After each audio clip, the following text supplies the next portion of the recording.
L'année 2020 s'est achevée, une autre a commencé. C'est l'an 2021. L'an 2020 a été une année difficile comme jamais auparavant dans l'histoire de l'humanité. En effet, la crise mondiale due à la pandémie à coronavirus n'a pas épargné le projet Central African Backbone, en sigle CAB, tant le fonctionnement intégral du projet a été impacté. Plusieurs chantiers du projet ont connu des perturbations énormes, ralentissant ipso facto le rythme des travaux prévus au titre de l'année 2020, tels l'achèvement des travaux de construction du réseau d'interconnexion en fibre optique Congo-Cameroun, le lancement des travaux du réseau d'interconnexion en fibre optique Congo-RCA, la poursuite des études devant favoriser la construction du data center et bien d'autres chantiers en lice. Cependant, et malgré ce contexte très pénible, marqué par cette pandémie, quelques activités en bon an mal an pu se tenir.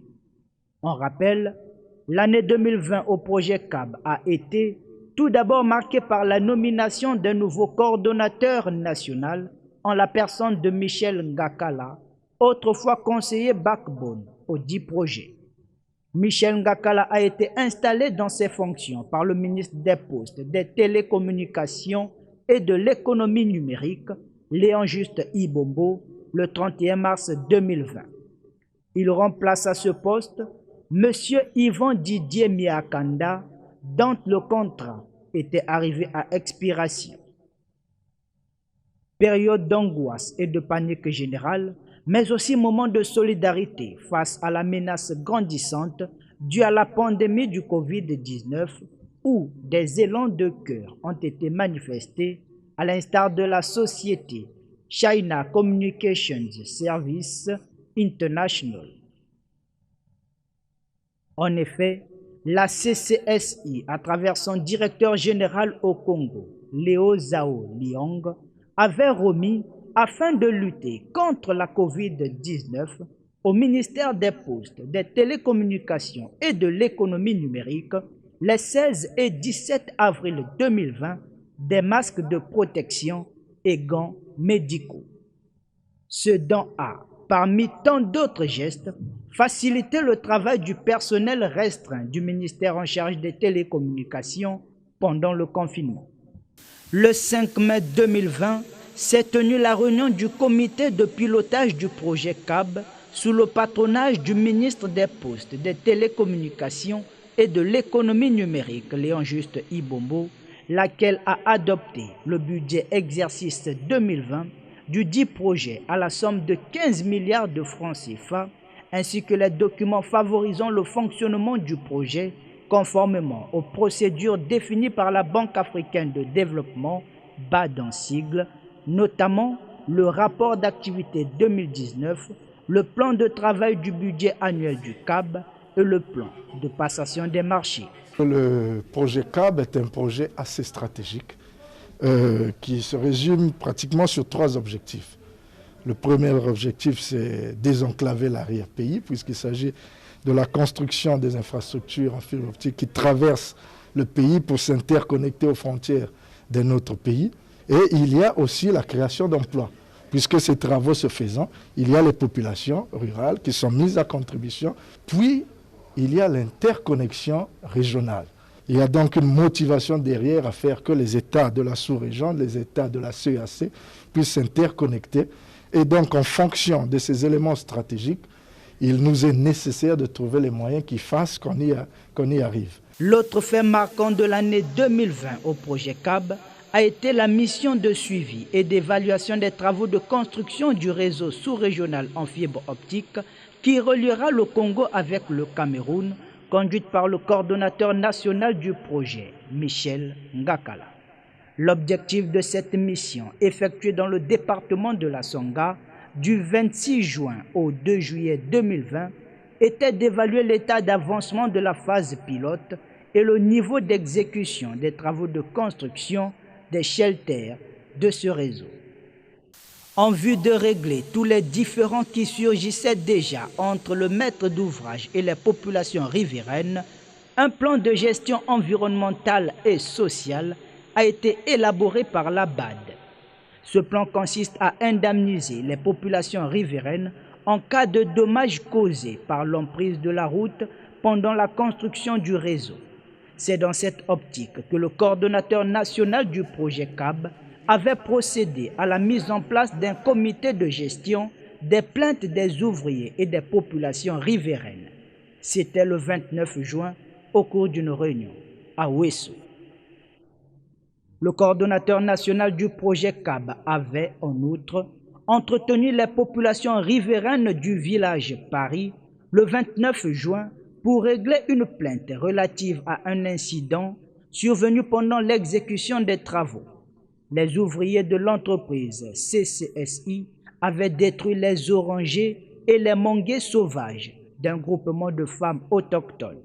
Ce différend entre la société CCSI et les riverains fut résolu à l'amiable par le paiement d'une somme forfaitaire conformément au plan de gestion environnementale et sociale. Pourquoi on a remis de l'argent? Ce n'est pas que le projet distribue de l'argent, mais il est dit effectivement, il y a des exigences sociales qui nous recommandent que si une personne est affectée par les travaux, il faut compenser effectivement le préjudice qu'on aura causé à la personne. Bon, on est bimi pour l'herbe fongola qui nzela, il y a site, longola qui bazar fruitier. Oyo to senga que bafutango, mais moi ndamambon ba pesaki, mais esiraite lelo bayiko siri sambongo wana. Mbongo wana pe to zwaki ndambo mais ba mokolo nzete na bazara ki satisfaite. Mais le lopé vraiment va gérer bango vraiment malamon pe bango ba sepeli. De pareils travaux causent toujours des impacts environnementaux tels que l'excavation et le franchissement des zones habitées, la destruction des champs et des forêts, etc. Aussi peuvent-ils entraîner les érosions du sol, la pollution du sol et de l'eau, la perte de la végétation, du bruit, de la poussière et la production des déchets solides et liquides.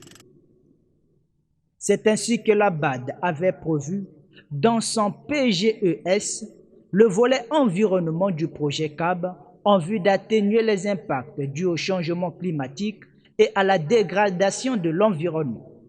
Ainsi, pendant la visite des travaux de la phase pilote du tronçon de 2 km de ce réseau, une observation a été faite à la société CCSI concernant les pointes des érosions qui commençaient à se créer à cause du compactage du sol mal fait.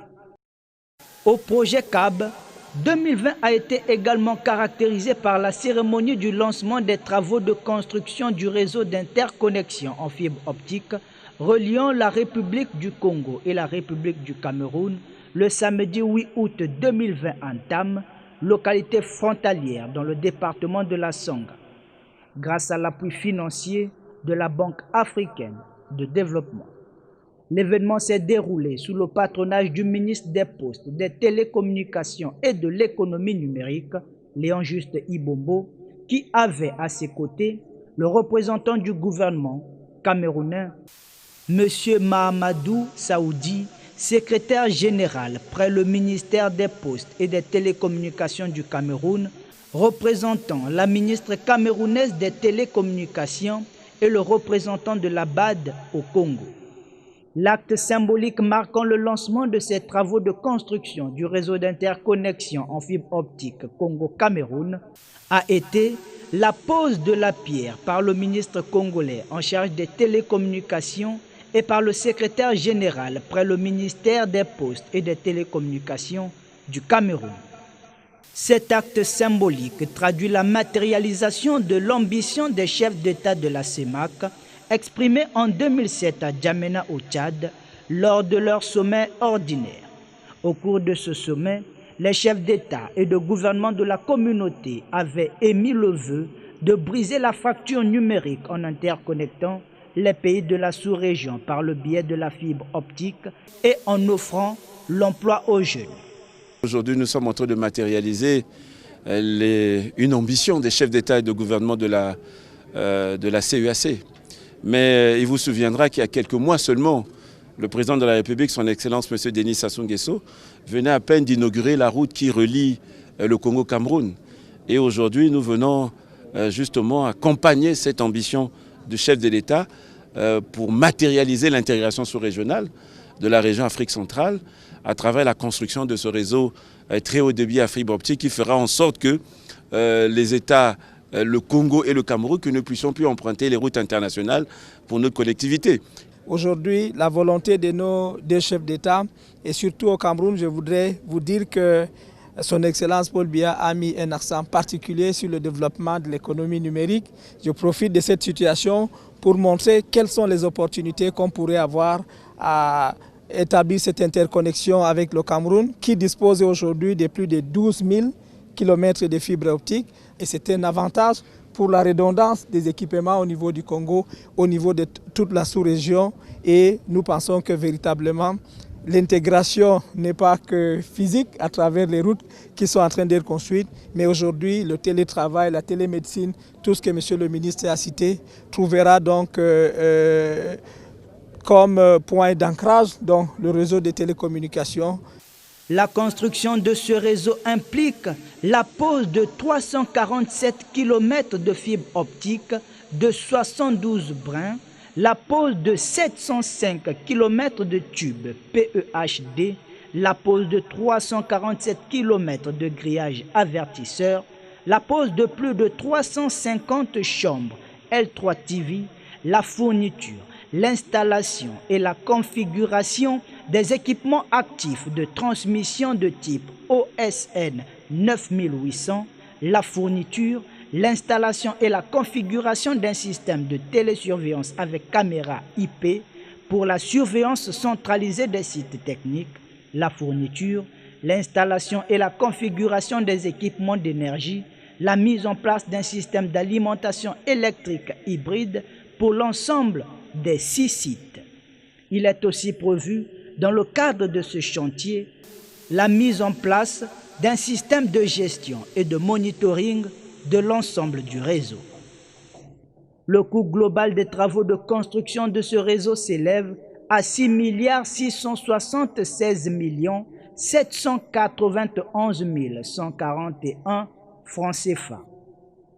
Reparti comme suite, génie civil, 4 845 761 240 de francs CFA et de l'équipement 1 830 et 1 029 901 francs CFA. Ces travaux se réalisent avec le concours de la Banque africaine de développement. Ce projet se met en œuvre au Congo avec les facilités des pouvoirs publics. C'est pourquoi nous rendons un vibrant hommage à Monsieur le Président de la République, son Excellence Denis Sassou Nguesso, et à son gouvernement pour le soutien constant à la réalisation de ce projet. Les technologies de l'information et de la communication constituent l'un des leviers du développement économique et social des États et des nations. Notre pays, la République du Congo, dont le maillage territorial en fibre optique est largement avancé, s'attelle aujourd'hui à la connectivité avec le reste du monde et particulièrement avec la sous-région Afrique centrale. Les travaux du réseau Congo-Cameroun en cours d'exécution prendront fin d'ici juin 2021. Autre fait ayant marqué l'année 2020 au sein du projet CAB, la réunion de suivi et d'évaluation qui a permis de faire le bilan d'étape du projet organisé par visioconférence par la Banque africaine de développement, potentiel bailleur du dit projet, sous la houlette du ministre en charge des télécommunications et de l'économie numérique, Léon Juste Ibombo. Initialement prévu en juin 2021, La fin du projet CAB a été prorogée en fin 2022 en raison du contexte difficile marqué par la pandémie à coronavirus COVID-19. Ce prolongement de délai se justifie par le fait que le projet CAB avait connu un grand ralentissement de ses activités à cause des restrictions causées par la COVID-19. Ce qui a conduit les experts de la BAD à décider du prolongement du projet et de l'exécution de ses activités en cours de réalisation, notamment les travaux d'interconnexion en fibre optique Congo-Cameroun, le lancement des travaux de l'interconnexion Congo-RCA, la construction du data center, le soutien aux institutions nationales et l'élaboration du plan national stratégique Congo Digital 2025. La première décision, c'est d'abord, on s'est accordé pour restructurer le projet parce qu'on ne pourrait pas tenir les termes du projet puisque le projet initial devait s'achever en juin 2021, ce qui n'est plus possible. Et la deuxième, ça serait confirmé à travers l'aide-mémoire. Le deuxième point, c'est celui de prendre des avenants, justement au niveau, aussi bien au niveau des constructeurs, mais aussi il y a des projets d'études qui ont pris aussi un peu de retard. Donc c'est de prendre des avenants avec des partenaires qui vont mettre en œuvre ces différents projets. De manière générale, la BAD est satisfaite du projet parce qu'on a pu travailler malgré la pandémie à coronavirus. On a eu quelques soucis parce qu'on a des experts avec la fermeture des frontières qui n'ont pas pu se déplacer. Mais la BAD est satisfaite. Elle est satisfaite des études qui sont menées. On a toute une série d'études qui ont été lancées d'abord par nous-mêmes, qui aujourd'hui nous attendons les conclusions de ces études. On a eu quelques retards, surtout au niveau du data center, parce que, bon, évidemment, c'est un cabinet espagnol qui a remporté le contrat de l'étude. Nous attendons les conclusions de ce partenaire. Jusqu'à présent, le cabinet IDOM ne nous a pas encore envoyé le draft. Donc, on s'est convenu que d'ici le mois de février, maximum fin février, que le cabinet IDOM nous donne le draft concernant la construction du data center, le data center principal, et le backup qui va être installé, que ce soit à Pointe-Noire ou encore à Aoyo. Le 4 décembre 2020, le ministre des Postes, des Télécommunications et de l'Économie numérique, Léon Juste Ibombo, avait procédé au lancement de l'atelier du plan national stratégique digital 2025. Ce projet de la stratégie nationale numérique est né de la volonté du chef de l'État, Denis Sassou Nguesso, qui place la transformation numérique comme le vecteur d'un développement humain inclusif et pérenne. Objectif de cette stratégie nationale du numérique, améliorer l'avenir de la population et booster le développement du secteur de communication de haute qualité propice aux affaires. Ce projet passe par des études relatives au plan de gestion stratégique Congo Digital 2025 qui sera conçu par le cabinet Sofrecom et ses partenaires IDAT et SATEC. Cette stratégie repose sur 3 piliers, à savoir le e-citoyen, services et contenu numérique pour le grand public, le e-gouvernement, services et contenu numérique pour le gouvernement et les administrations publiques, le e-business, services et contenu pour les entreprises. Tout compte fait, en plus du contexte particulier marqué par la pandémie à coronavirus, l'année 2020 a été tant bien que mal dominée par des fluctuations au sein du projet CAB. Les travaux de construction du réseau Congo-RCA ainsi que la construction du data center courant 2020 seraient peut-être très avancés. Mais hélas, tel n'a pas été le cas. Malgré ces flottements, l'an 2021 sera marqué par le lancement des travaux de ces ouvrages. Par ailleurs, la BAD a bien évalué et rallongé le projet dont les activités devraient s'arrêter en juin 2020, preuve à suffisance que le ministère en charge des télécommunications, via le projet CAB, a été un bon élève de 2017 à 2020.